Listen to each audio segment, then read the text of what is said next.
Het is best vreemd dat we hier naar plassende mannen staan te kijken, toch? Het is niet iets wat we dagelijks zien, tenzij je hier woont natuurlijk. Maar toch is het zo. Een aantal plassende mannen in een watertje. Dit is het kunstwerk Les Pisseurs in de Bijlmer in Amsterdam.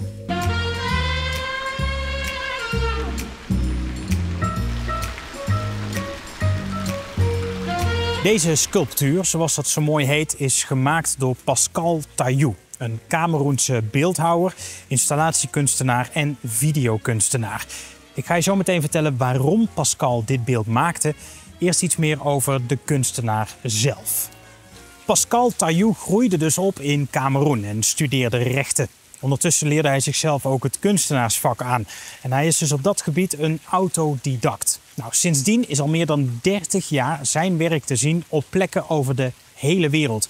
Waaronder Spanje, Italië, Brazilië en China. En dus hier in de Bijlmer. En dat is eigenlijk bijzonder, want voor het geld en de roem hoefde hij het niet meer te doen. Nou, volgens kunsthistorici verzamelt Tailloux altijd materiaal dat hij tegenkomt. Hij zwierf lang over de wereld en had dus niet echt een vaste verblijfplaats. Hij woonde in Stockholm, Parijs en dat soort steden. Nou, uiteindelijk was een vaste verblijfplaats wel nodig en werd hij een soort van gedwongen om een huis te vinden. En hij vond dit in België. Hier heeft hij een enorm magazijn met materiaal dat hij voor zijn kunstwerken gebruikt.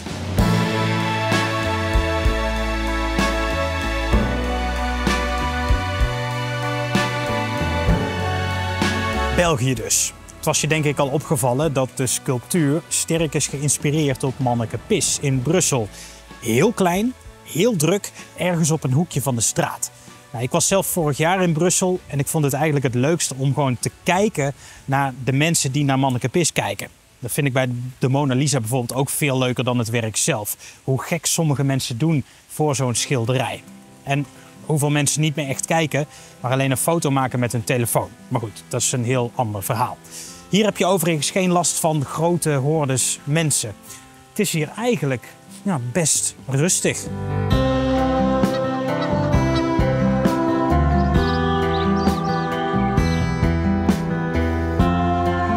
Tailloux heeft zogezegd Manneke Pis volwassen gemaakt. Het is niet meer dat onschuldige jochie dat staat te plassen. Het zijn volwassen mannen die flink nodig moeten. En hij drijft een beetje de spot met dat kleine mannetje in Brussel. Een beetje een flauw fonteintje moet hij gedacht hebben, want deze stralen zijn net even wat krachtiger. Nou, ook wel leuk om te weten is dat de kleuren ook heel belangrijk zijn. Je herkent namelijk de Nederlandse vlag, rood-wit-blauw, de Belgische vlag, zwart, geel, rood en de vlag van Kameroen, groen, rood en geel. En hiermee zorgt de kunstenaar ook voor enige symboliek in zijn kunst door zijn persoonlijke geschiedenis terug te laten komen.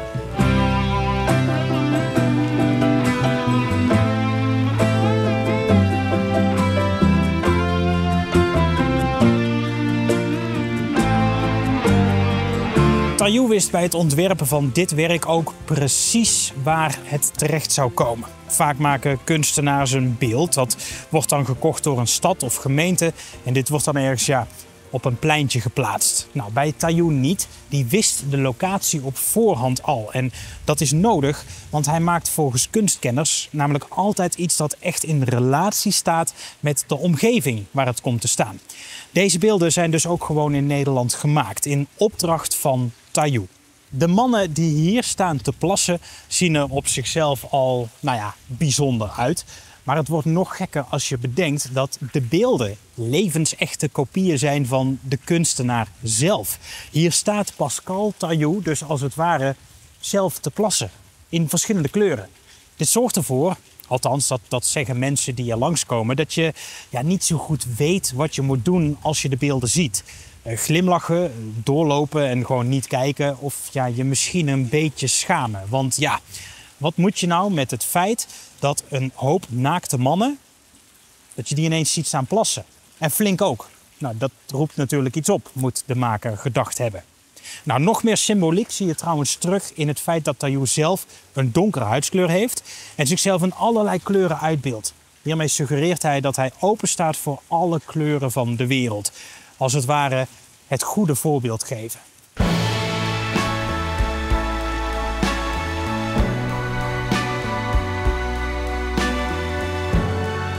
Maar waarom plassen deze beelden nou eigenlijk? Nou, Tayu legt het uit als soort van gezien willen worden. Hoog in de lucht met een grote boog plassen. Kijk mij eens.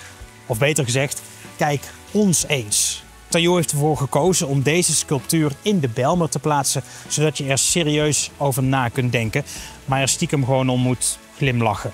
Want hij wil wel altijd een maatschappelijk iets toevoegen aan zijn beelden en combineert dit met humor. En of dat gelukt is, dat mag je zelf bepalen. We konden hier komen dankzij Oostenerop Autogroep. Dank daarvoor. En dank ook aan jou als jij een petje af hebt genomen via weetjedatookwéér.nl. Dan staat jouw naam nu in beeld. Enorm bedankt voor het kijken en ik zie je graag in de volgende. Nou ga ik ook plassen.